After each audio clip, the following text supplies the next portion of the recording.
Finalmente, hasta ahora ya hemos abarcado una gran cantidad de temas en lo que respecta a los transformadores. Para finalizar este, esta serie de temas de videos, voy a hablar sobre la conexión de dos transformadores en paralelo y finalmente voy a mencionar algunas pruebas de rutina que se le hacen a los transformadores.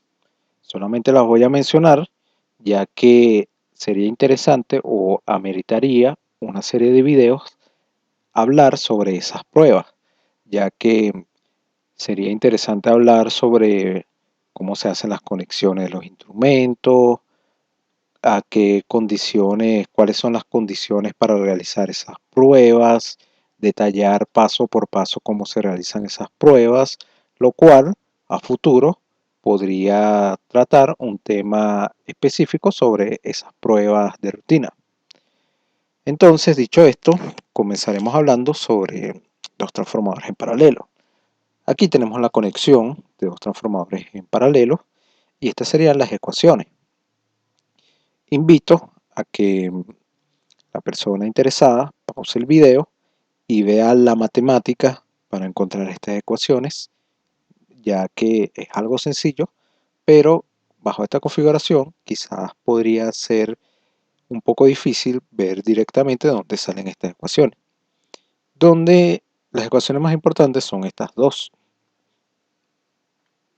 Si vemos otro tipo de conexión, podríamos verlo en los sistemas de potencia de esta forma, donde bastaría encontrar la Z equivalente y el tener en cuenta el desfasaje y tratar estos dos transformadores como dos impedancias paralelas.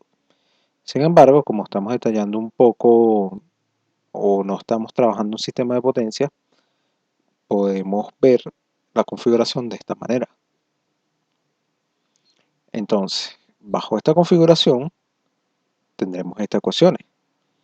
Tenemos en cuenta el índice de carga y la tensión de cortocircuito de esta forma, la relación de ambos transformadores.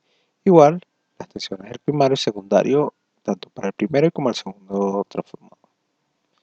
Entonces, las condiciones para que dos o más transformadores operen correctamente en paralelo es que tengan la misma impedancia de cortocircuito en las propias bases, o sea, los mismos valores de placa, misma relación de transformación, misma posición de toma de tensión.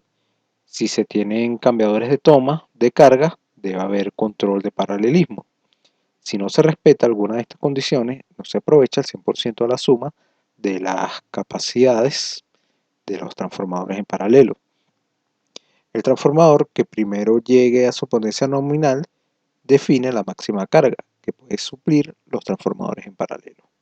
Aquí tenemos una conexión en paralelo de transformadores trifásicos del mismo índice horario. Vemos esta conexión. Dicho esto, vamos a ver un ejemplo sencillo donde tenemos dos transformadores monofásicos. Tienen las siguientes características, la vemos. Y se conectan paralelos para alimentar una carga, se conectan en paralelo para alimentar una carga de 150 kVA con factor de potencia 0.8 inductivo. Debemos calcular la impedancia interna de ambos transformadores, reparto de corriente, potencia activa aparente, y tenemos una nota que debemos suponer la tensión secundaria constante igual a 100 voltios. Para el primer transformador, como vimos en la ecuación, vamos a devolvernos, tenemos esta ecuación, y si tomamos en cuenta la tensión de cortocircuito que nos dan en los datos, teniendo los datos, la Z de cortocircuito, la corriente, el voltaje, podemos encontrar esa tensión. Y teniendo las siguientes relaciones, tenemos respecto a la reactancia, y aquí encontraríamos estos valores. Luego, para el transformador 2, aplicando esta misma lógica, estas mismas ecuaciones, utilizando los mismos datos, tendríamos estos dos valores. Entonces, tenemos los datos, ya calculamos las impedancias internas, las reactancias de los transformadores. Ahora debemos calcular el reparto de corriente y potencias activas y potencias aparentes. El circuito equivalente del acoplamiento en paralelo reducido al primario será indicado en esta imagen. La corriente suministrada por el conjunto reducida al primario vale 150 amperios. Entonces tenemos este equivalente, tenemos I de T, y si tomamos B2' como referencia de fase, aquí vemos B2', la intensidad anterior expresada en forma compleja sería I de T. O sea, expresándolo en forma compleja y tomando referencia sería 150 menos 37 grados. Aquí la tendríamos.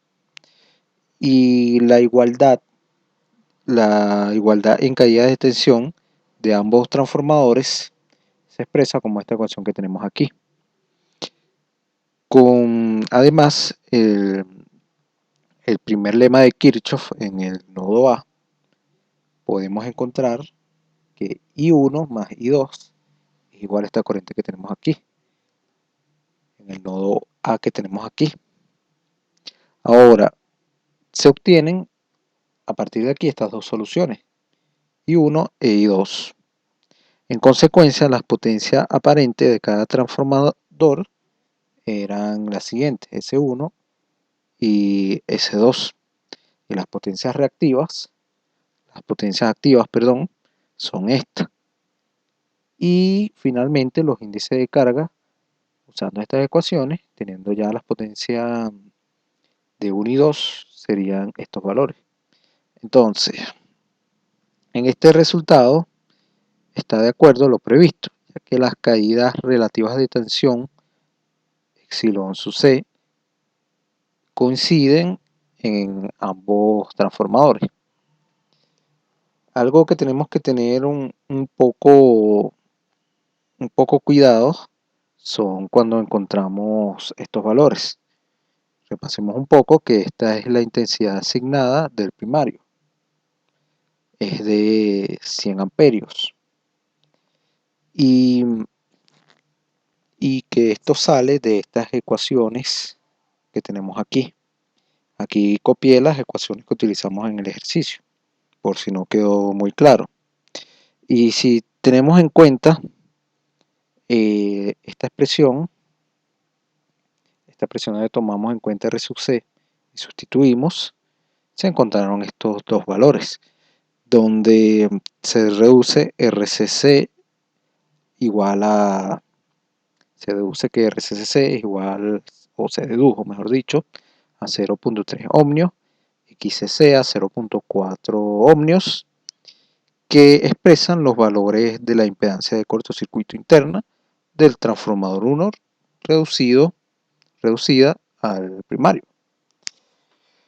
Y aquí vimos que aplicando lo mismo encontramos para el transformador 2. Ahora, como lo dije al principio del video, vamos a mencionar algunas pruebas de fábrica. Aquí tenemos ensayos de rutina, de los cuales tenemos resistencia de arrollamiento, relación de transformación, polaridad, grupo de conexión, medida de resistencia de aislamiento, que esto se hace mediante un instrumento llamado Megger, ensayos de sobretensión de maniobra, impulso de líneas, impulso de ondas cortadas, líneas, dieléctricos, tensión aplicada, dieléctricos, tensión inducida, más medida de descargas parciales, pérdidas en el vacío y corriente de excitación, tensión de cortocircuito y pérdidas en carga en posición con garantías. En este ensayo se comprueba además la polaridad y la relación de los TI. Aquí también tenemos ensayos especiales, que son ensayos de sobrecarga, medida de la impedancia homopolar, 3 ensayos de calentamiento según estas normas, medida del nivel de ruido, cromatografía de gases después del calentamiento, medida de la capacidad y tangente delta a los arrollamientos. ensayo de sobrepresión a 1.2 bar, 12H, estanqueidad, ensayo de vacío absoluto durante el secado, ensayo de vacío a la cuba, ensayo de FRA y potencia absorbida por la refrigeración. Sin más nada que agregar, culmino con este video, culmino el tema de los transformadores.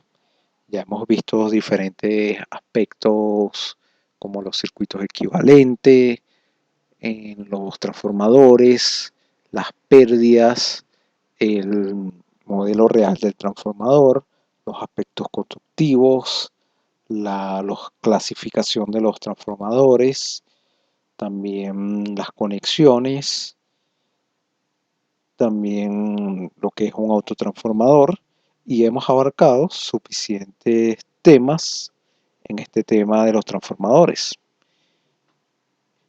Con esto finalizo el video y sin más nada que agregar, me despido. Mi nombre es Cristian Durán.